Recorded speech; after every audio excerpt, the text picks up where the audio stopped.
V9 news ધારી ચેનલમાં આપનું હાર્દિક સ્વાગત છે। જોઈએ આજના મહત્વના સમાચાર। બ્રેકિંગ અમરેલી ધારીના નસીદ પંપ ઉપર ડીઝલ પુરાવા જેવી બાબતે 4 શખ્સોએ કરી મારામારી। નસીબ પેટ્રોલ પંપ ઉપર ગતરાત્રિના 4 શખ્સો દ્વારા નસીબ પેટ્રોલ પંપ ઉપર પહોંચીને ડીઝલ પુરાવા જેવી બાબતે મારામારી કરી હતી।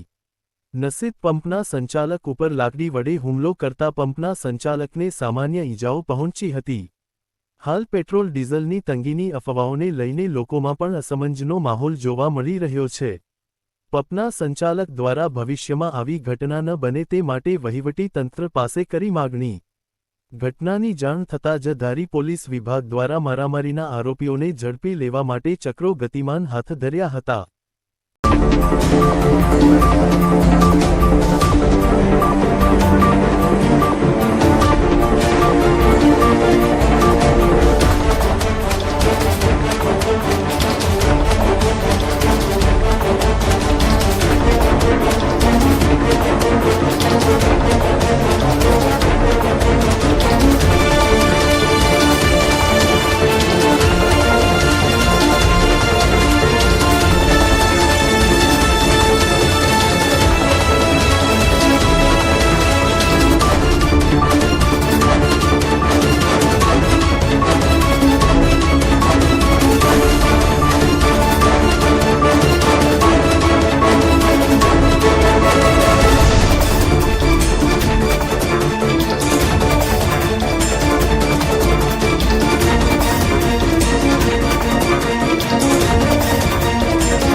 હાલ જે આ પેટ્રોલ ડીઝલની તંગીની સમસ્યા ચાલી રહી છે એમાં લાઇનમાં ઊભા રહ્યા વગર આડેથી પેટ્રોલ ભરવા બાબતે માથાકૂટ કરીને મારામારી કરેલ હતી।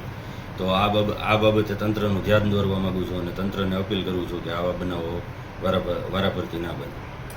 ખરેખર આ બનવાનું કારણ શું હતું? જે વ્યક્તિ હુમલો કરવામાં આવ્યો એ વ્યક્તિને વચ્ચેથી પેટ્રોલ ભરવાની લાઇનમાં રહ્યા વગર વચ્ચેથી પેટ્રોલ ભરવું। જે આપણી માગણી છે કે ભવિષ્યમાં આવા બનાવ ન બને એ માટે વહીવટીતંત્ર કોઈ યોગ્ય આયોજન હાથ ધરે। હા।